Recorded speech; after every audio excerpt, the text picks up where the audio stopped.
All right, gentlemen, when it comes to our Frozen Huntsman build, we're going to have a lot of coal tied to our weapons. We're going to have dual-wielding axes. We're also going to have our rifle, which is going to be our primary weapon. And then as well as we're going to have a few pets running around out there to help with aggro and things like that. So this is a very, very fun build to play. I had a blast with it.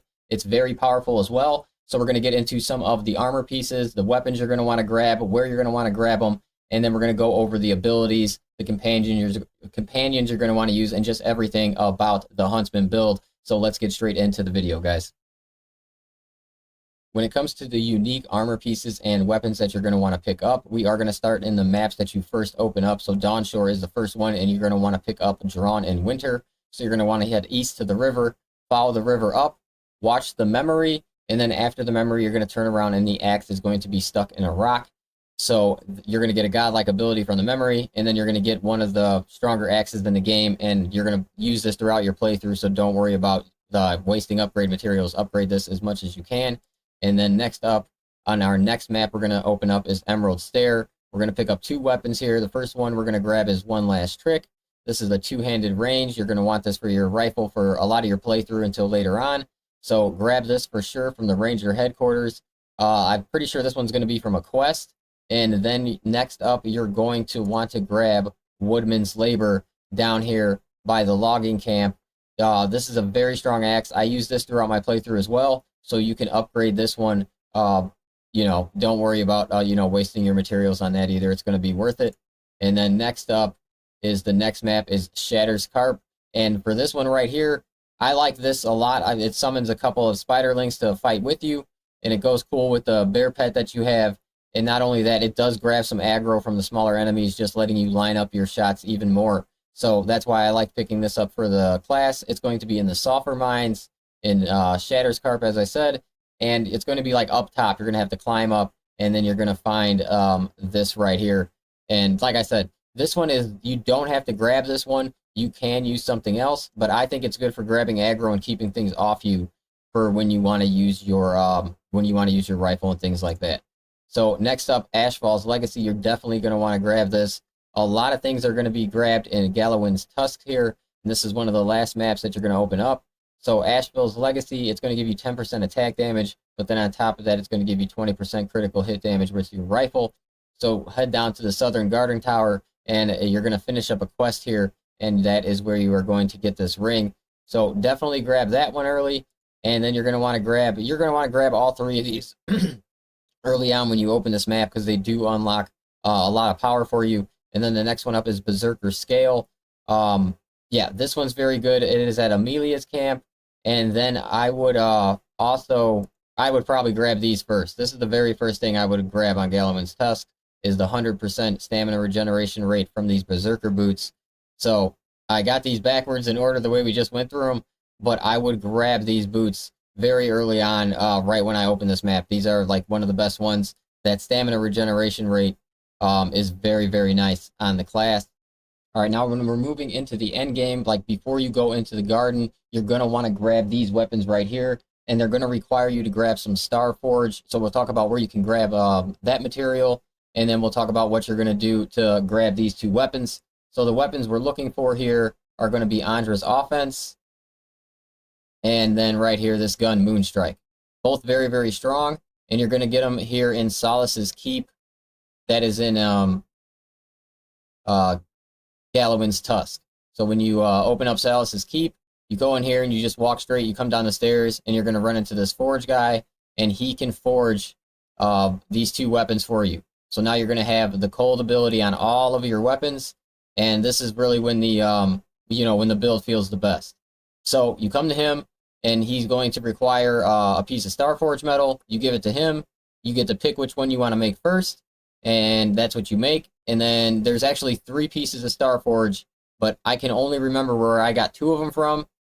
The third one you can use to upgrade one of these. So with the first 2, you're going to want to make both of these weapons. You're going to want to make this gun right here, the Moonstrike, and then you're going to want to make this sword, Andra's Offense. And that is really going to complete your build. So we'll take a look real fast. This is where you're going to grab your Starforge metal from.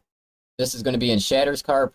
So you're going to come to the abandoned mine. Now you may already have grabbed this because this is like right after a quest.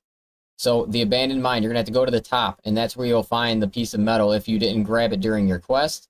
And then the next piece that I remember was Emerald Stair, was here by the damp burrow.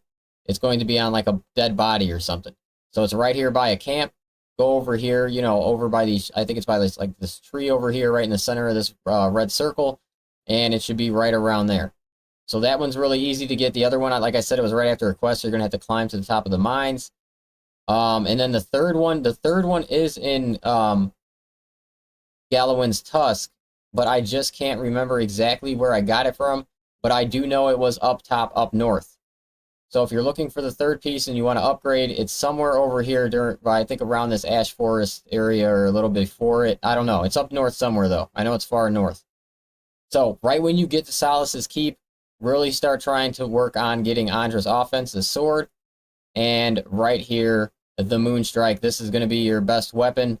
Your rifle is your most powerful weapon. You're really switching over to these just in between your reloads and just to go through smaller enemies and things like that a little quicker.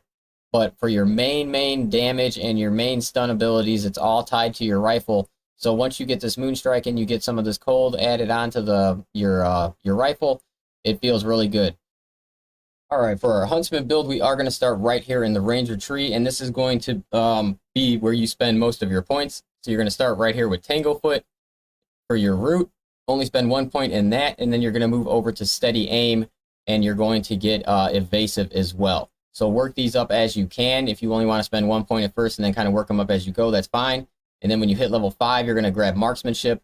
These two, honestly, I would work up pretty fast right here, and as well as Evasive, just because you're going to be like dashing around a lot, and having this, not take as much stamina is very nice.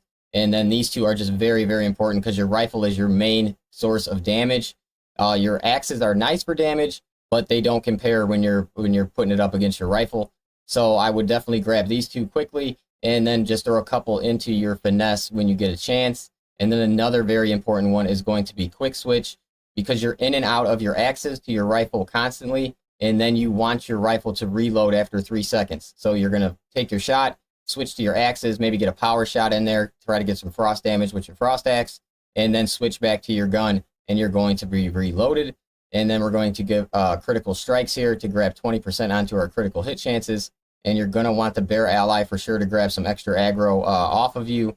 And then as well as staggering shot, higher levels, very important to have this because it increases how much stun you're doing by a lot.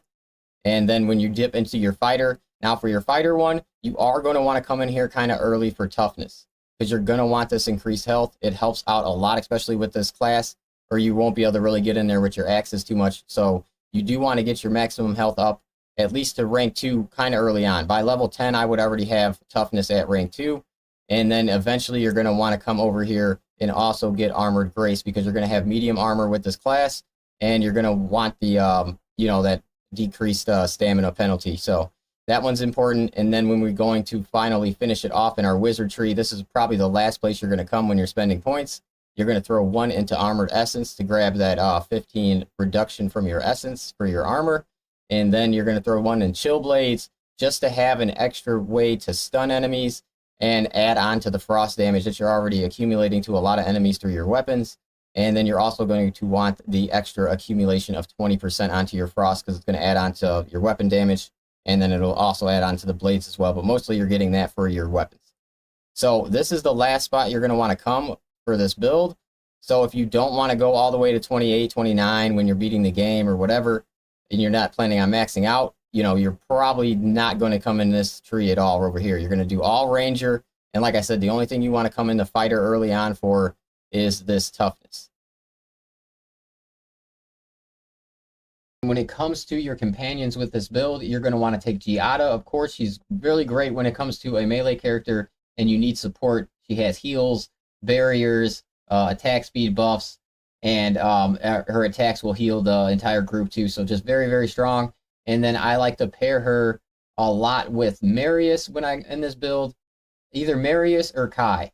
Kai, if you can get him to hold aggro, but I really can't. So I like Marius because I like to use, it's like I have 2 roots then, and it's very, very strong. If I have 2 powerful enemies that I'm fighting, I can get multiple roots off, And then his root is like a area of effect root, so it's very powerful. You can get multiple enemies in it, and you can then take advantage of your rifle and, you know, really sit back there and get a lot of headshots and things like that.